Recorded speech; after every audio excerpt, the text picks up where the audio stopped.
Info International ànd ak ay partenaire am Saloum Dieda World Trading, Clinique Kër Marie ak Al Madina International Travel ñoo leen di may seen émission wérgu yaram les mercredis de docteur Konaté. Bonjour auditeurs Sen Info.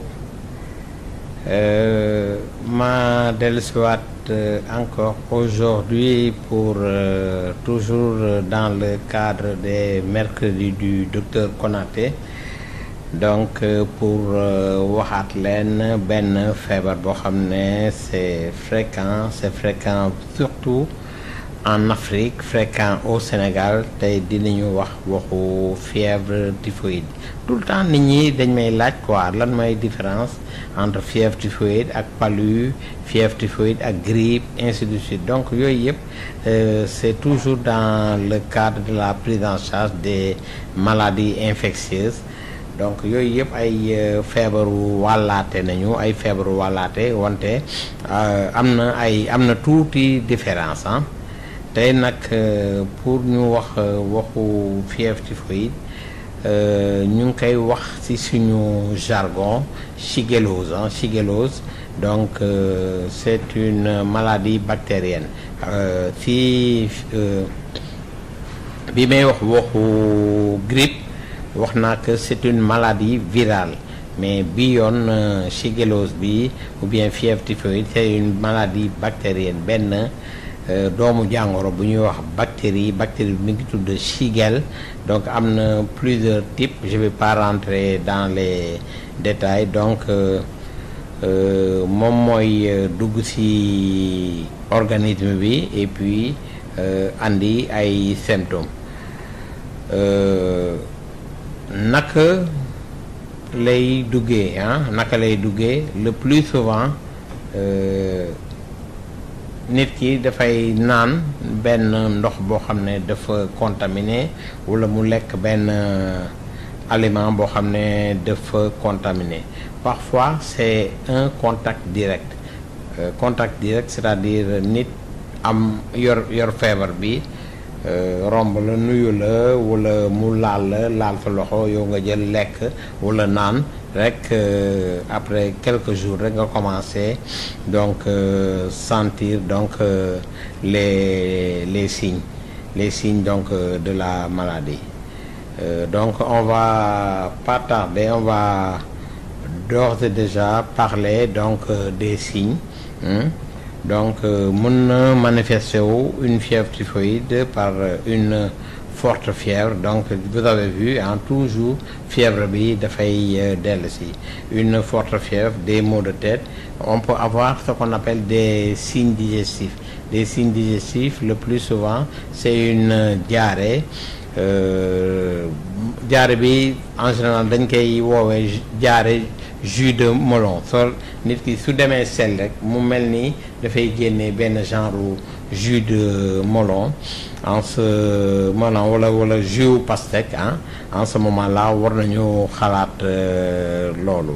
Mais diarrhée bi wala vomissement bi, association diarrhée vomissement par contre mun na remplacer mun na benn constipation mun na ko remplacer. Donc au lieu que nit ki am ay biir bu daw ak yu demee noonu dafay toog ay fan plus de 3 jours wala 4 jours yoo xam ne du dem sel du dem fenn, mais quand même day am fièvre bi am maux de tête yi ainsi de suite.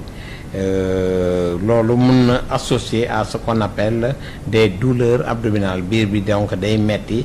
En général métit bi nit ki mun na ko supporter comme mun na nekk ay métit yu tar. Léegi bu fekkee teel nañ ko gis ñu mettre ko un traitement, donc tout peut rentrer dans l'ordre. Mais bu fekkee teeluñu ko gis wala nit ki jëlul rapidement ay traitement, c'est surtout suñu mbokk yi séeréer yi nga xam ne dañuy dem jël ay décoction ak yu demee noonu. Donc évolution bi mun na dem vers ce qu'on appelle des complications. Et ci complications yi on peut avoir ce qu'on appelle des hémorragies digestives donc c'est fréquent, bon pas très fréquent, mais quand même on voit ça en cas de fièvre typhoïde. On peut avoir ce qu'on appelle, mën nañu am lu ñuy wax perforation intestinale, donc butit yi mun na bënn, et dans certains cas nit ki mun na am des troubles de la conscience mun na nekk benn coma, comme mun na nekk ay délire ou bien une prostration. Donc en général nit ñi le plus souvent nit ki su commencé délirer wala commencé am yenn comportement yi nit ñi li ñuy njëkk a xalaat xaaral ma dem seet maaman yi, et dañuy dem foofu, ils perdent beaucoup d'argent, ils perdent beaucoup de temps avant que ñun ñuy jot si maladie yi. Donc balaa loolu yëpp di leen ci fekk bu leen teel a ñaaw njot, ñëw leen ngeen seet ce qu'on appelle les professionnels de santé, poste de santé bu leen gën a jege, centre de santé bu leen gën a jege, clinique bu leen gën a jege, ça dépendra de vos moyens, et puis ngeen ñëw ñu seet leen rapidement, ñu poser rapidement le diagnostic, et puis on vous propose un traitement. Donc pour lii fièvre typhoïde bi diagnostic bi